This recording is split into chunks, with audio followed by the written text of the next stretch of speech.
அவங்களோட இன்டென்ட் ஒன்று கொடுத்துருக்காங்க.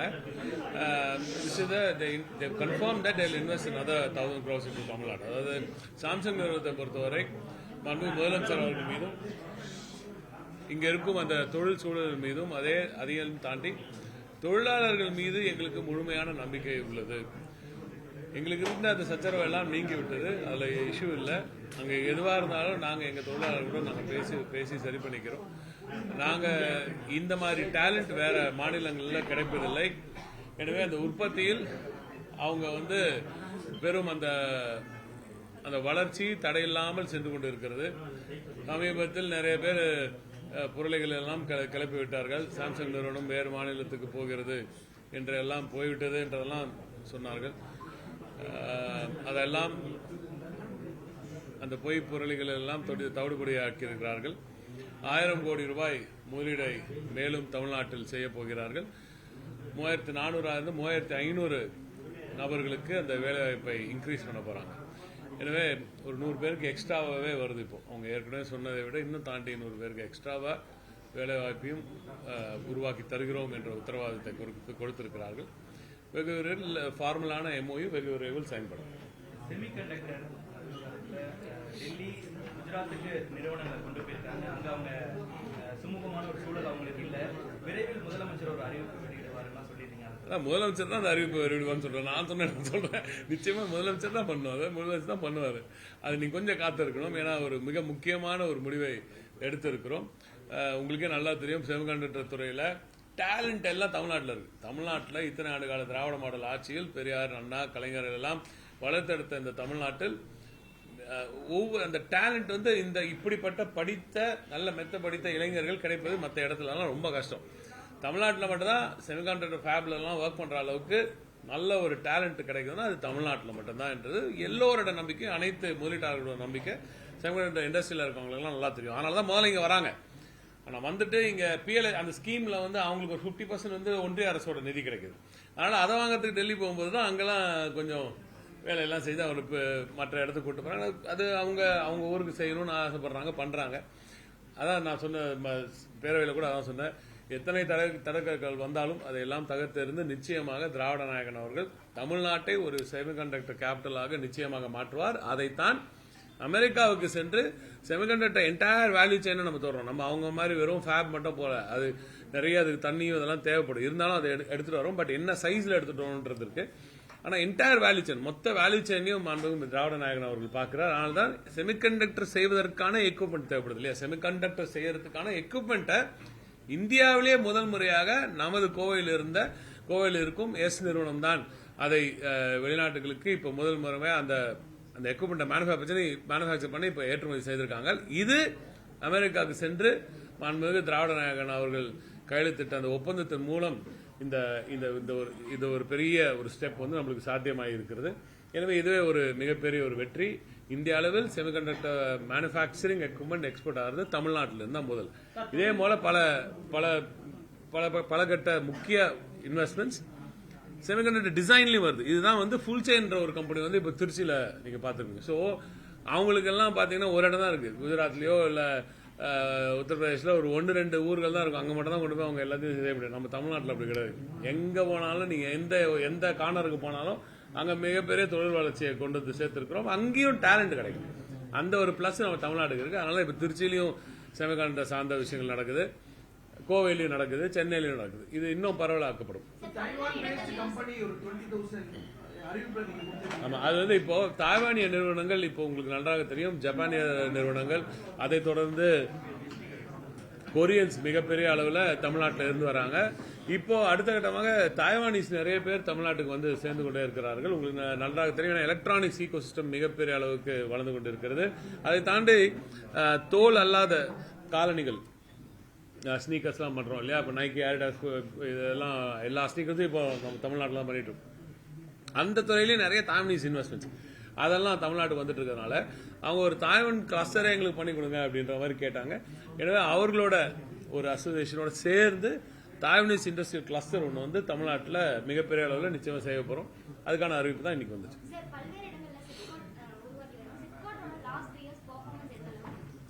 சிப்காட்டோட பெர்ஃபார்மன்ஸ் ஒன்னே ஒன்று மட்டும் சொல்றேன். பல்வேறு இடங்களில் நீங்க உருவாக்கிட்டு வரோம்னு சொல்றீங்களே, அதுல ஒரே ஒரு டேட்டா மட்டும் நான் நிச்சயமா உங்களுக்கு சொல்லணும். 73லேருந்து 2021 வரை 73லேருந்து 2021 வரை தமிழ்நாட்டில் 24 சிப்காட் தான் உருவாக்கும்.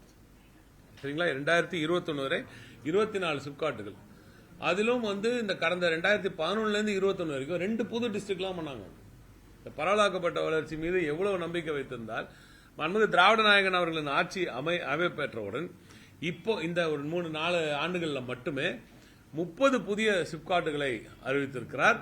அதை தாண்டி 9 புதிய டிஸ்ட்ரிக்ட்ல அது வந்திருக்கு. ஸோ இப்போ நீங்க ஓவராலா பாத்தீங்கன்னா, இப்போ நாங்கள் இன்னும் எடுக்கிறது எல்ஏ இஷ்யூ பண்ணியிருக்கிறது, எல்பிஎஸ் இஷ்யூ பண்றதுலாம் பாத்தீங்கன்னா இடத்துல 34 டிஸ்ட்ரிக்ட்ல இப்போ சிப்காட் தொழில்நுட்பங்காக கொண்டு வந்து சேர்த்தாச்சு. சென்னை டிஸ்ட்ரிக்ட், மயிலாடுதுறை, இது போன்ற ஒரு சில இடங்களில் மட்டும்தான் இன்னும் 4 டிஸ்ட்ரிக்ட்ல மட்டும்தான் நம்ம சிப்காட் இன்னும் இல்லை.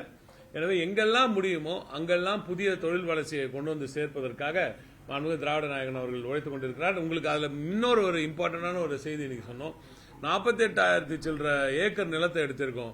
அதுல எல்லாரும் நிறைய பேர் சொல்றாங்க நஞ்சை நிலத்தை எடுக்கிறாங்க. நாங்க கணக்கு போட்டே பார்த்தோம். நாங்க எவ்வளவுதான் ஆக்சுவலா எடுத்திருக்கோம் கணக்கு போட்டு பார்த்தோம்.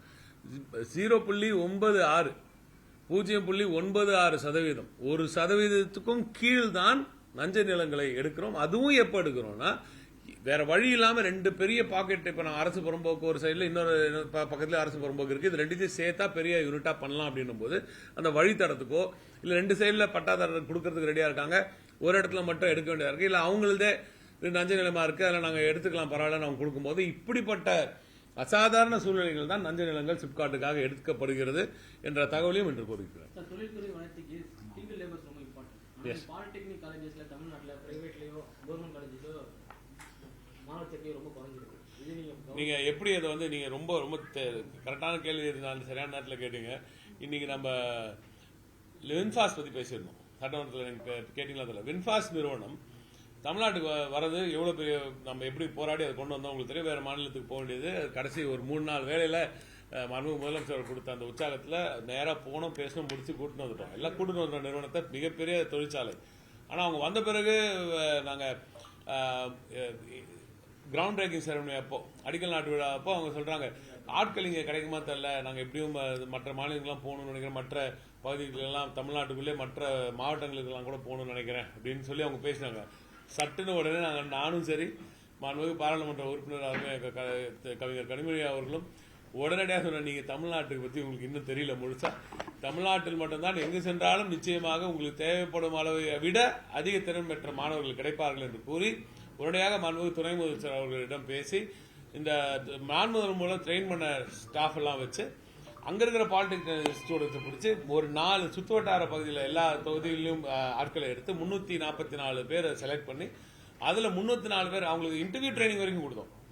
சாதாரண ட்ரைனிங், இன்டர்வியூ ட்ரைனிங் வரைக்கும் அங்க இருக்கிற நம்ம இளம்பாக்கத்துன்ற நமது கலெக்டர் அவர்கள்லாம் இறங்கி களம் இறங்கி 344 பேரை செலக்ட் பண்ணி அதுல 304 பேர் இன்டர்வியூ வரைக்கும் எல்லாமே ஃபுல்லா நாங்களே ஒரு கட்ட தேர்வெல்லாம் செஞ்சு கொண்டு போய் சேர்த்த பிறகு இப்ப 200 பேர் நாங்க இங்கேயே எடுத்துக்கிறோம், இதுவே எங்களுக்கு போதும்னு அவங்க 200 பேரை அங்கேயே உடனே எடுக்கிறோம் முதற்கட்டமாக. இனிமேல் நீங்க இந்த மாதிரி ட்ரெயின் பண்ணி கொடுத்தா இங்கே எடுத்துக்கிறோம் தாராளமான வர முதலீட்டாளர்கள் சொல்லும் அளவுக்கு ஒரு பகுதிக்கு முதலீடு கொண்டு போய் சேர்த்தார். அந்த பகுதியில் இருக்கும் மக்களுக்கு வேலைவாய்ப்பை உறுதி செய்யும் வேலையை மாண்புமிகு திராவிட நாயகன் அவர்கள் செய்து எது படித்தாலும் நீங்க படித்தால் போதும் நிச்சயமாக தமிழ்நாட்டில் வேலைவாய்ப்பு இருக்கிறது. எந்தெந்த படிப்புக்கு என்னென்ன வேலைவாய்ப்புகள், அதற்கேற்ப அந்த வேலைவாய்ப்புகள் உருவாக்கக்கூடிய அந்த முதலீடுகளை மாண்புமிகு திராவிட நாயகன் கொண்டு வருவார். எந்த அளவு இருக்குன்னா இன்னைக்கு இந்தியாவின் நம்பர் 1 மாநிலமாக தமிழ்நாடு திகழ்கிற அளவுக்கு இருக்கு. 9.69% எக்கனாமிக் growth நீங்க பாத்தீங்க. பொருளாதார வளர்ச்சியில் நம்பர் 1 மாநிலமாக இன்று மாண்புமிகு திராவிட நாயகன் அவர்களின் இந்த தமிழ்நாடு தான் திகழ்கிறது. நிச்சயமாக $1 trillion எக்கானமியை நோக்கி தான் மிக வேகத்தில், அதிவேகத்தில், நல்ல சரியான வேகத்தில் நாம் பயணித்துக் கொண்டு இருக்கிறோம். உலகத்தில் இருக்கிற பல்வேறு ஜியோபொலிட்டிக்கல் சிச்சுவேஷன்ல நீங்க பாக்குறீங்க. இப்ப ட்ரம்ப் அட்மினிஸ்ட்ரேஷன் வந்த பிறகு அங்க இருக்கிற சிச்சுவேஷன் எல்லாம் பாக்குறீங்க. இதுல பல இடத்துல கேன்சல் ஆயிட்டு கம்மி ஆயிட்டுலாம் இருக்கு. இன்னும் தமிழ்நாட்டில் தான் நல்ல ஸ்ட்ராங்கா நம்ம அப்படியே பிடிச்சிட்டு இருக்கோம். ஏன்னா இங்க இருக்கிற அந்த முதலீட்டு அந்த சூழல் மிக சிறப்பாக இருப்பதனால் பாதுகாப்பான ஒரு மாநிலமாக மிகுந்த டேலண்ட் மிகுந்த ஒரு மாநிலமாக தமிழ்நாடு இருப்பதனால் தொடர்ந்து என்னதான் உலகத்தில் நடந்தா கூட தமிழ்நாட்டில் தொடர்ந்து நம்மளுக்கு பாசிட்டிவ் growth வந்துகிட்டே இருக்கு. திராவிட நாயகன் அவர்கள் ஆட்சி நிச்சயமாக $1 trillion கனவு நினைவாகும். பொதுத்துறை நிறுவனங்கள் திமுக ஆட்சி காலத்துல தான் தனியாருக்கு கொடுக்கப்பட்டதுன்னு அதிமுக தரப்புல சொல்றாங்க. எங்க கொடுத்தாங்க? அதான் நீங்க படிச்சு அடிச்சாச்சு. நாங்க அதை தாண்டி உங்களுக்கு என்ன இருக்குன்னு கூட இப்ப நம்ம நிதி அமைச்சர் உடனே கேட்டாரு. இன்னைக்கு அவங்க யார் கூட கை கோத்துட்டு நிக்கிறாங்க? அதிமுக அது பாஜகவோட கை கோத்துன்னு நிக்கிறாங்க. அதனால உடனடியாக நிதி அமைச்சர் கேட்டாரு. பட் அவங்களோட கொறடாவும் இல்லை என்று சொல்லி இருக்கிறார், சட்டமன்றத்தில் சொல்லி இருக்கிறார். அப்படியே இருப்பார் என்று நம்புவோம், பார்ப்போம். திமுக அரசு அமைஞ்ச பிறகு 10 லட்சம் கோடி அளவுக்கான முதலீடுகள் நம்ம ஈர்த்திருக்கோம். எவ்வளவு பேருக்கு வேலை வாய்ப்பு உறுதி செய்யும்? 10,24,000 கோடி, ஏறத்தாழ 32 லட்சம் பேருக்கு வேலை வாய்ப்பு உருவாகும் அளவுக்கு அந்த எம்ஓஎஸ் எல்லாம் சைன் பண்ணும். ஒரு எம்ஓஇ சைன் பண்ணும்போது முதல்ல வந்து எம்ஓஇ சைன் பண்ண பிறகு அவன் பலகட்ட அப்ளிகேஷன்ஸ் பண்ணணும். அதுக்கப்புறமா நிலத்தை வாங்கணும். சில பேர் ரெண்டல் இதில் போவாங்க. அதற்கு பிறகு கிளியரன்சஸ்க்கு எல்லாம் அப்ளை பண்ணணும். அந்த கிளியரன்ஸ் எல்லாம் பண்ண பிறகு படிப்படியாக அவங்க ஃபர்ஸ்ட் ஃபேஸ் இன்வெஸ்ட்மெண்ட் அப்படின்னு நீங்க முடிவு பண்ணுறது லேண்ட். ஒரு லேண்டை வாங்கிட்டு ஒருத்தர் சும்மா உட்காரக்கு போறதில்ல இல்லையா? ஃபர்ஸ்ட் இன்வெஸ்ட்மெண்ட் ஒரு லேண்டோ இல்லை ஒரு ரெண்டல் அக்காமடேஷனோ ஏதோ ஒன்று எடுத்துட்டாங்கன்னா ஓகே, அதுலேருந்து நம்ம இன்வெஸ்ட்மெண்ட் கணக்கு பண்ணலாம். ஆனால் அந்த இன்வெஸ்ட்மெண்ட் கூட வராதுதான் 2015 ஜிம்லையும் சரி 2019 ஜிம்லையும் நிறைய நடந்துச்சு. அது நான் ரொம்ப டீட்டெயிலாக சொல்ல வேணாம். சட்டமன்றத்தில் அது சும்மா திருப்பி வாக்குவாதமாக தான் போகுமே தவிர அவங்க ஒத்துக்க மாட்டாங்க. அதனால தான் அதுக்குள்ள டீட்டெயிலாக போல. 15 ரொம்ப மோசமாக இருந்துச்சு. 19 வந்து ஓரளவுக்கு நாமும் அவங்களுக்கு வந்து ஃபேராக இருக்கணும். ஏன்னா 19 வந்த பிறகு 20ல வந்து கோவிட் வந்துருச்சு. அதனால அவங்க கொண்டு வந்த அந்த திட்டத்தையும் அதை ஃபுல்லாத்தையும் கிளியர் பண்ண பிறகு கூட 36.23% தான் அவங்களோட இதை வந்துச்சு. நாங்களே முயற்சி பண்ணி அவங்க போட்டதாக சொன்ன எம்ஓஇசியும் நமது தலைவரோட ஆட்சி தான் அதையும் வந்து சரி செஞ்சுச்சு. முடிஞ்ச அளவுக்கு பார்த்தோம் 36% அதுல கிளியர் பண்ணியிருக்கோம். இன்னமும் மீண்டும் அவங்க போட்டவங்க கிட்டலாம் கேட்டுட்டு இருக்கோம். சில பேர் வராங்க, சில பேர் இன்னும் வரல. பட் ஆனா நம்ம கன்வர்ஷன் ரேட்டை பொறுத்தவரை பாத்தீங்கன்னா இங்க இருக்கிற தமிழ்நாட்டு நம்ம முதலமைச்சர் அவர்கள் போட்ட கன்வர்ஷன் ரேட்ல ஏறத்தாழ போன முறை சொல்லியிருந்தா 50% பண்ணினா உலகம் ஃபுல்லா சரி, இந்தியா ஃபுல்லா சரி ஒரு 25 to 30% தான் கன்வர்ஷன் ரேட் எப்பவுமே இருக்கு. 50% வந்தா சூப்பர்னு சொன்னாங்க. அதான் ஜிம்ல சொன்னாங்க.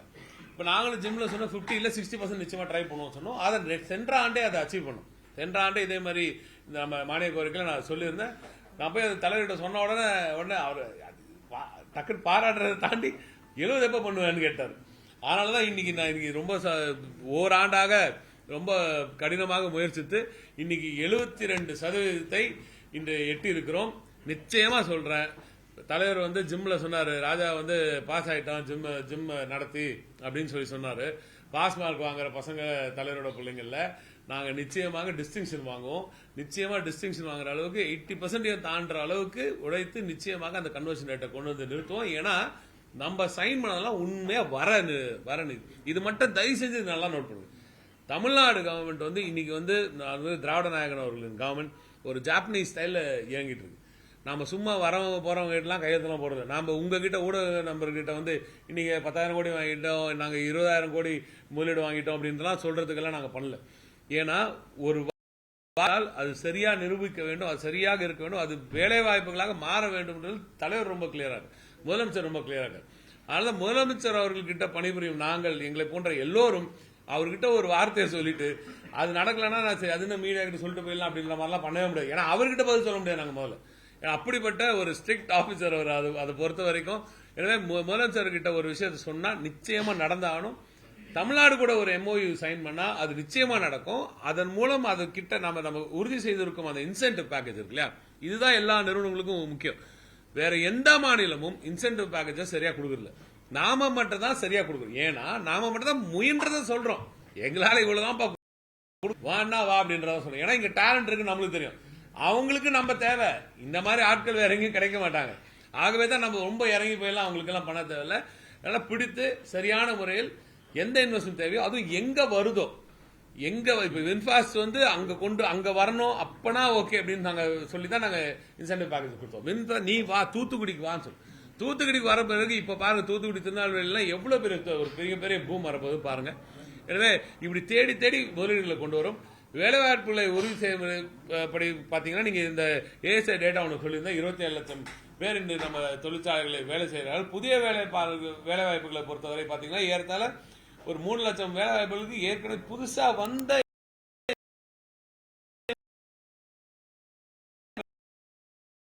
இந்த எல்லாம் வாங்க வேண்டியதா இருக்கும். ஆனா பாத்தீங்கன்னா நில இருக்கும் சரி, அதற்கு மேல இருக்கவங்க எல்லாம் அது சில பேர் கமர்ஷியல் ப்ரொடக்ஷனே முடிச்சாங்க தமிழ்நாட்டில். ஏன்னா இந்த அந்த கன்வர்ஷன் ரேட் அது வரைக்கும் பாத்தீங்கன்னா மிகப்பெரிய கன்வர்ஷன் ரேட். ஏற்கனவே சொன்ன மாதிரி 70% தாண்டிட்டோம். ஓவரால் அந்த 897 MOSலயும் மிகப்பெரிய கன்வர்ஷன் ரேட். ரைட், ஓகேங்களா? இதுக்கு மேல தேங்க்யூ. இந்த சிப்காட் இந்த புதிய நிறுவனங்கள் புதிய டிஸ்ட்ரிக்ட் வந்து ரொம்ப இம்பார்ட்டன்ட். இப்போ 34 டிஸ்ட்ரிக்ட்ஸ்ல இருக்கு. ஓகே, அதான் சொல்றேன். ஆமா, நியூ அனௌன்ஸ்மெண்ட் நிறைய இருக்கு. புதுசு நாகப்பட்டினத்துக்கு டைட்டில் நியூ வந்திருக்கு.